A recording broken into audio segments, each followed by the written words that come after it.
The evening sun dipped low over the streets of Atlanta, casting long shadows across the busy roads.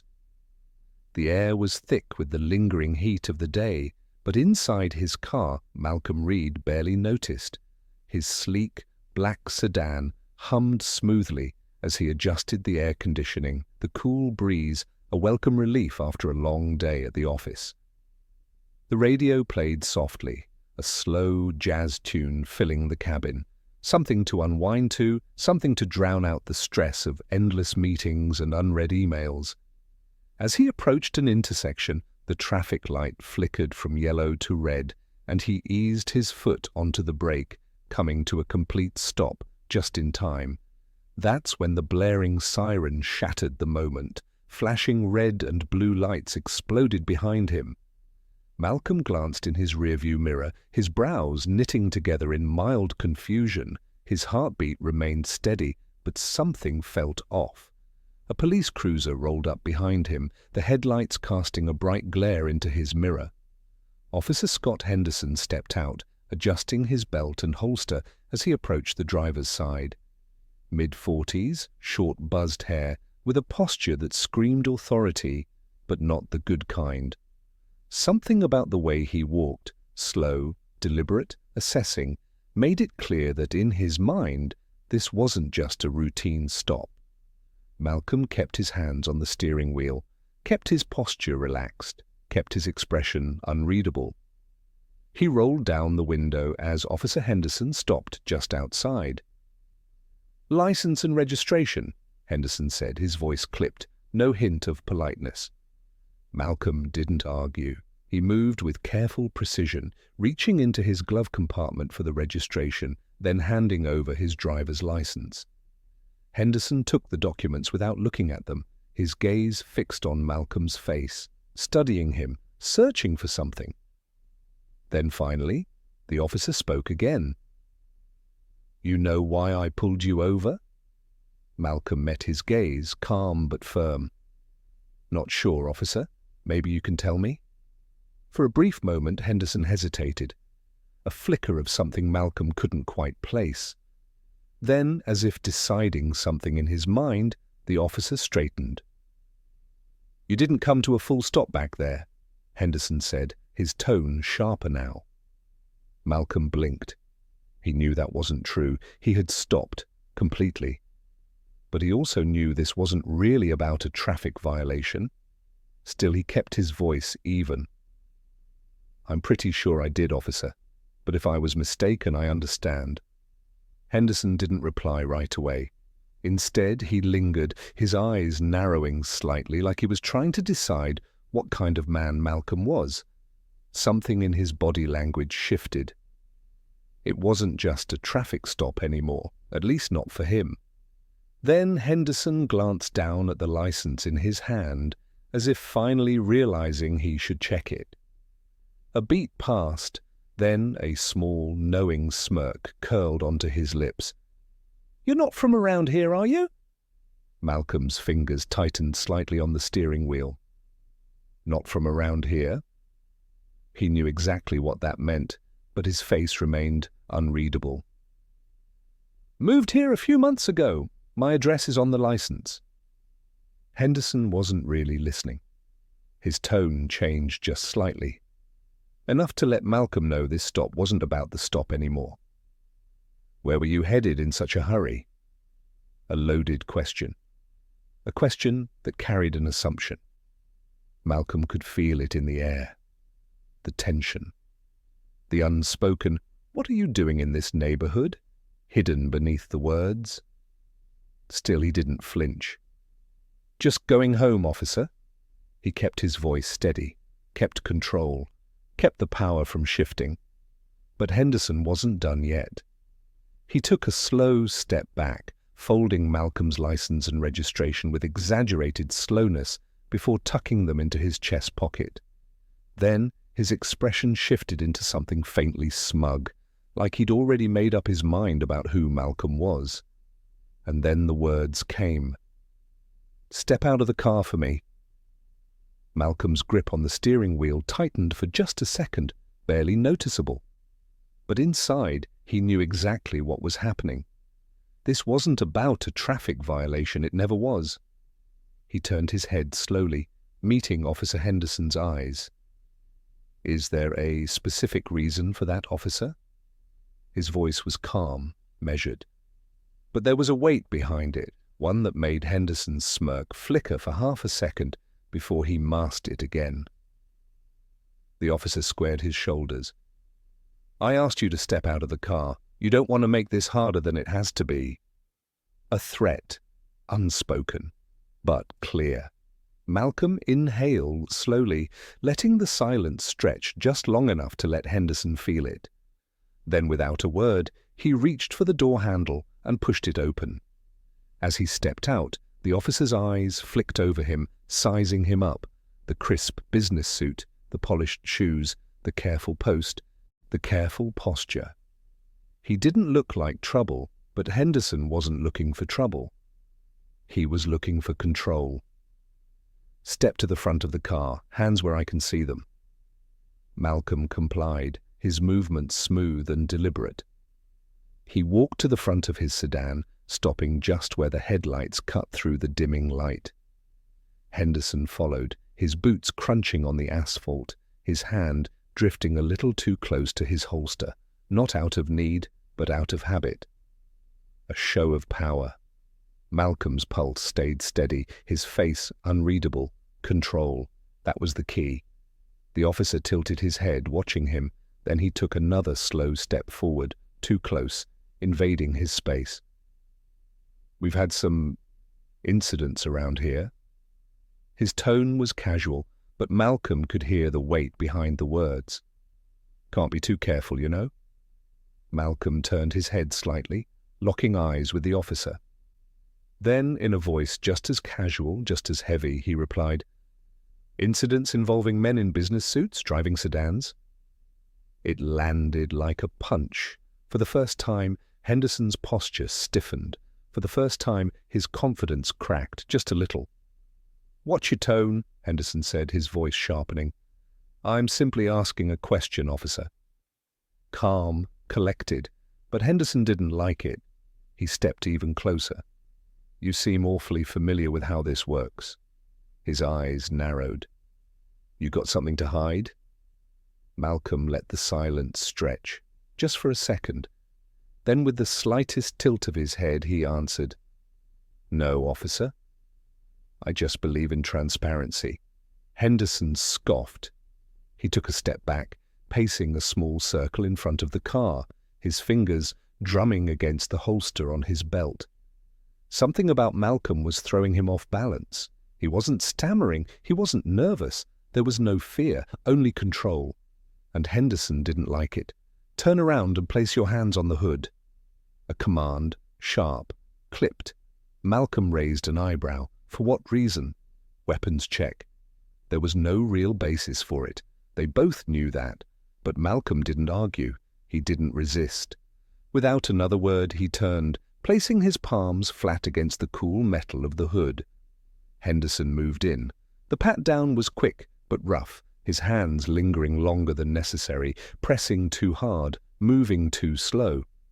It wasn't just a search, it was a message. But Malcolm didn't flinch, didn't stiffen, didn't react. And that bothered Henderson more than anything. When he finally stepped back, his voice came out almost begrudging. "You're clean." Malcolm turned to face him, his expression unreadable. "Of course I am." Henderson's jaw tightened. Malcolm could see it now, the frustration, the irritation, the burning need to prove something, because this wasn't going the way Henderson had planned. And he hated that. "I'm not done," Henderson snapped. The words tumbled out too fast, revealing just how badly he needed to stay in control. Malcolm folded his arms, relaxed, unshaken. "Really?" he said, his voice cool. "Because it seems like you're looking for something that isn't there." Henderson took a sharp step forward, his voice lowering. "You think you're smarter than me?"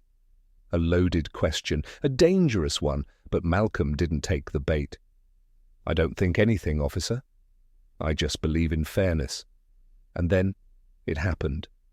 For just a second, Henderson lost control of his words. Fairness? He scoffed. People like you always... And then he stopped himself. The words hung in the air like smoke. But the damage was done. Malcolm's expression didn't change, but something in his posture shifted. People like me? His voice was soft, controlled, but charged with meaning. Henderson tensed. He knew he had just stepped over a line.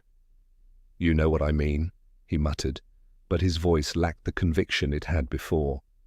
Malcolm let the silence stretch. Then, in a voice as sharp as a blade, he replied, I think I do.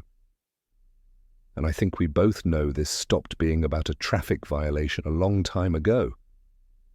The silence between them was electric, charged with the weight of words that hadn't been spoken. For the first time, Officer Henderson looked uncertain. He shifted his stance, trying to regain control, but it was clear. The power dynamic had shifted. His hand twitched near his belt, a reflex, not a necessity.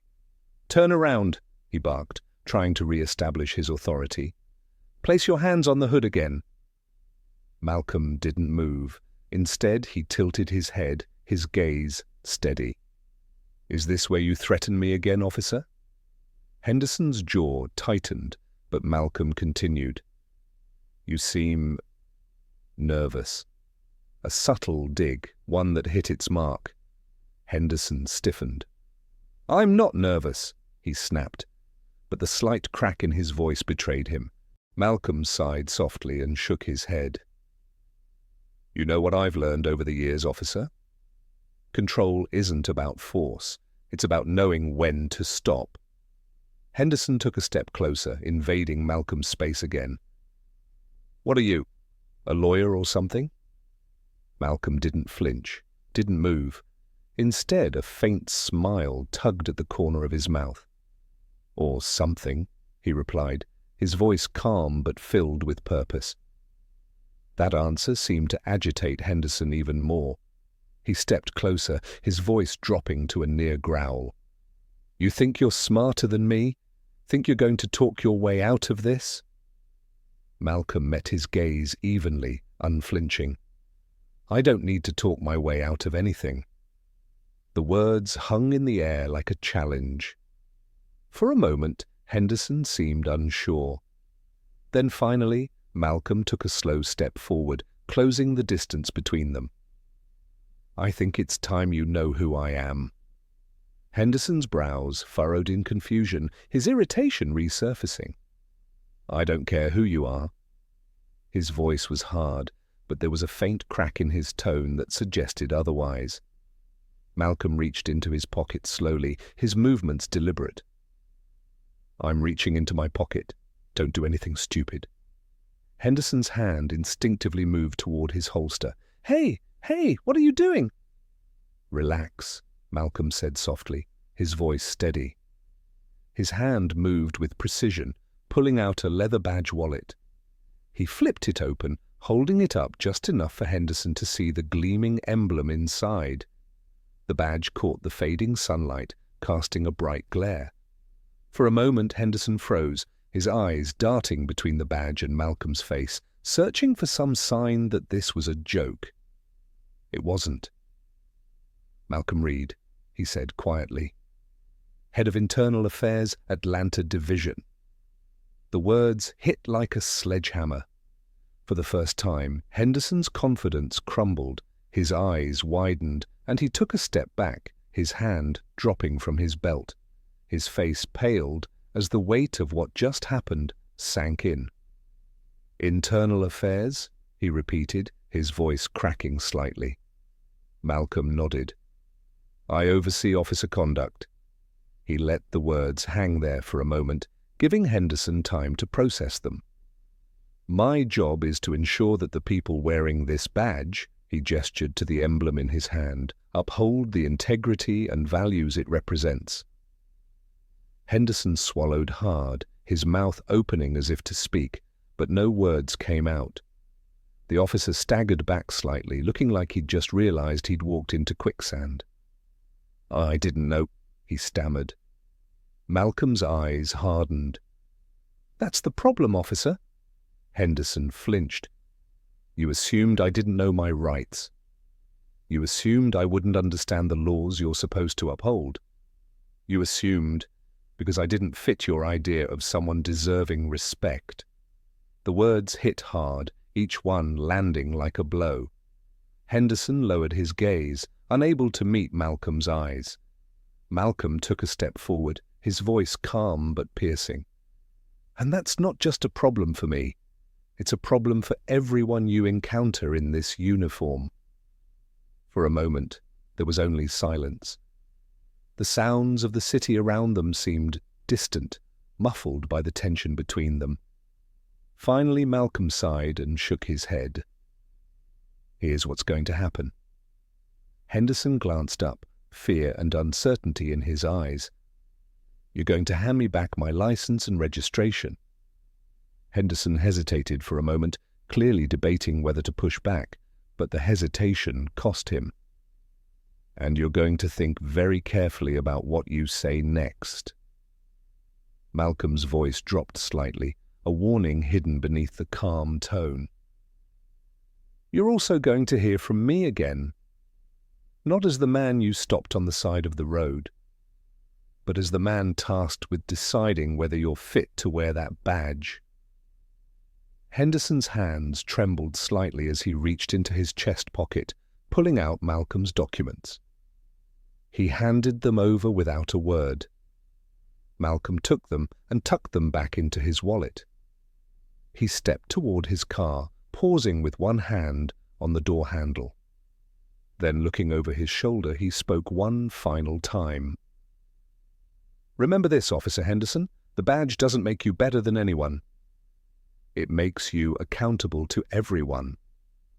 With that, he slid into his car and started the engine. As the sedan pulled away, Henderson stood in the fading light, his confidence shattered and his future uncertain. Malcolm drove in silence. The hum of the engine filled the car, but his mind was anything but quiet. He had been in situations like this before, too many times. But this time was different. Because this time he had the power to do something about it. The streetlights flickered past as he pulled into his driveway. A sleek, modern house stood before him, the porch light casting a soft glow. Malcolm exhaled, running a hand over his face before stepping out of the car. The night wasn't over yet. He pulled out his phone, scrolling through his contacts. Chief Daniel Carter, Atlanta PD, he hit dial. The line rang twice before a deep voice answered. "Reed, what's up?" Malcolm didn't waste time. "We need to talk. Tonight." There was a pause.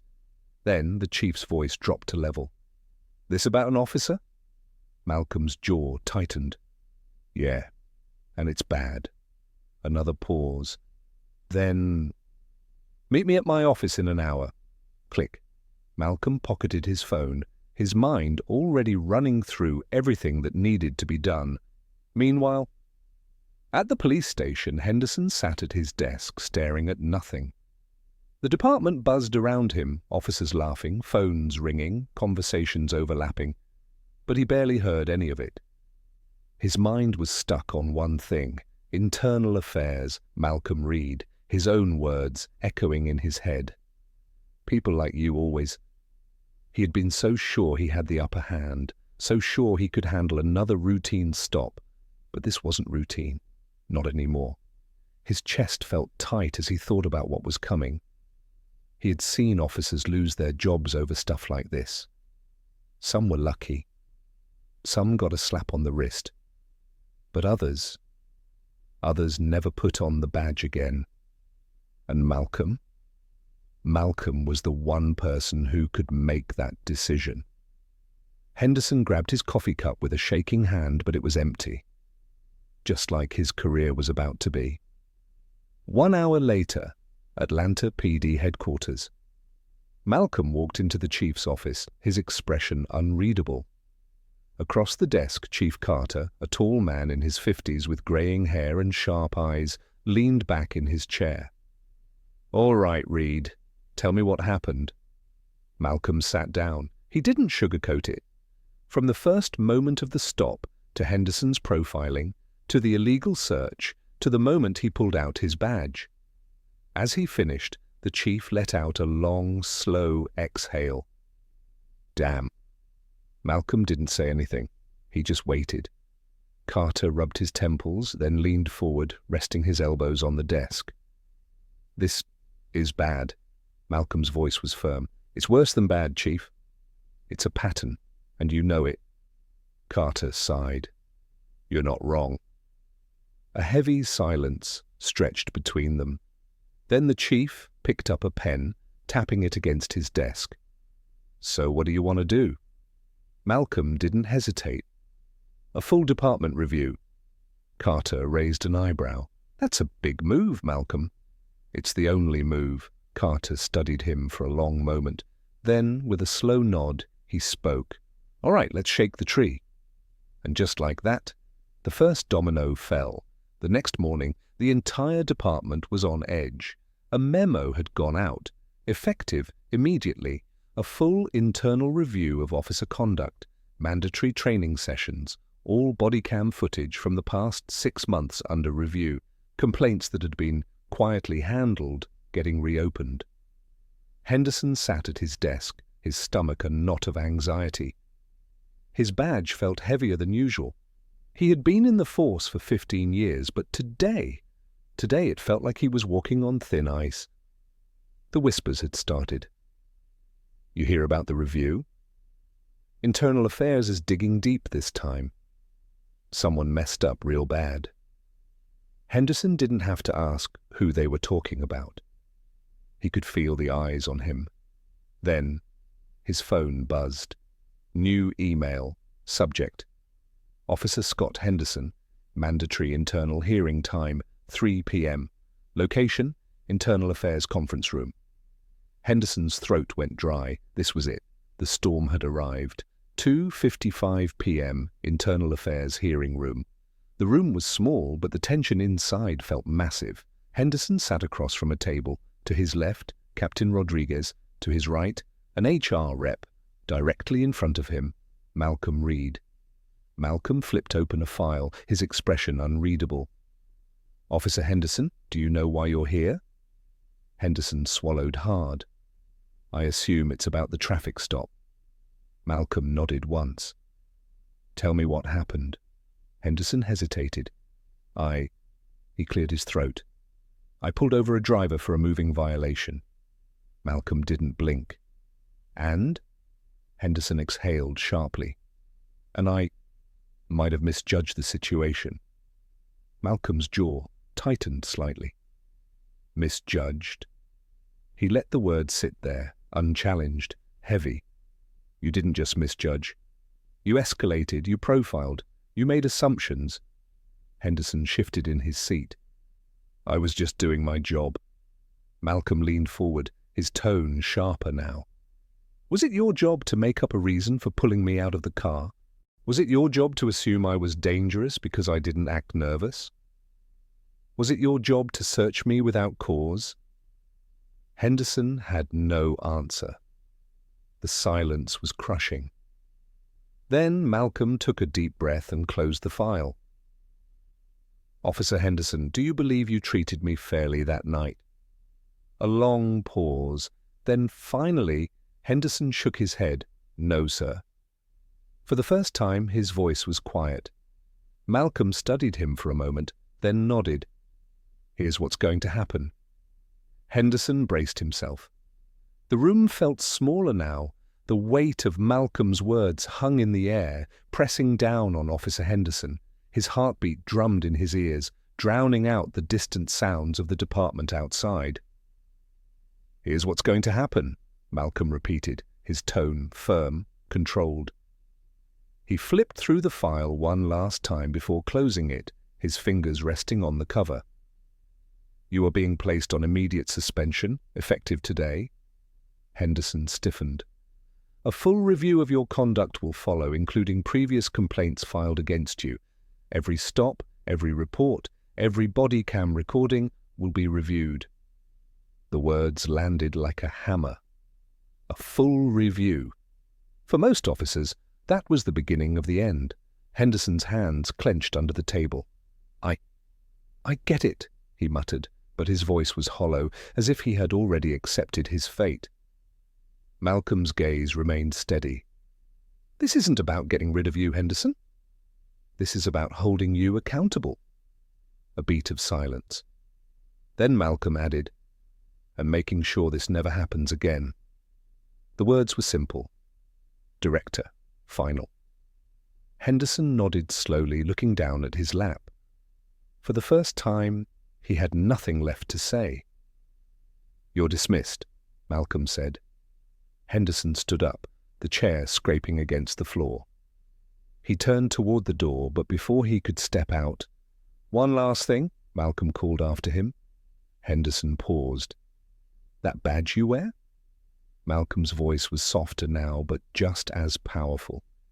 "It's not a shield to hide behind. It's a responsibility. To the people, to the law, to justice. If you can't carry it the right way, then you don't deserve to carry it at all." Henderson didn't turn around, but Malcolm could see the tension in his shoulders, the weight of those words sinking in. A moment later, he walked out, the door shut behind him. A week later, Chief's office. Malcolm stood across from Chief Carter, arms crossed as he watched the older man scan the review results. The chief finally let out a low whistle and shook his head. "You weren't kidding, Malcolm." "This runs deep." Malcolm nodded, already knowing what was in that file. "This department needs a reset, Chief. This is just the start." The chief set the file down and exhaled. "You ready for the fight that's coming?" Malcolm's lips curled into a slight, knowing smile. "I've been ready for a long time." And with that, the real work began. Closing scene, a message to the audience. This wasn't just about one bad officer. This was about the system that let him thrive and the people willing to fight for something better. If this story resonated with you, share it, because change starts with conversation. Justice isn't just about catching bad guys. It's about making sure the ones enforcing the law do so with integrity. Let's hold the badge to the standard it was meant to represent. Subscribe for more stories that challenge us, inspire us, and push us to do better.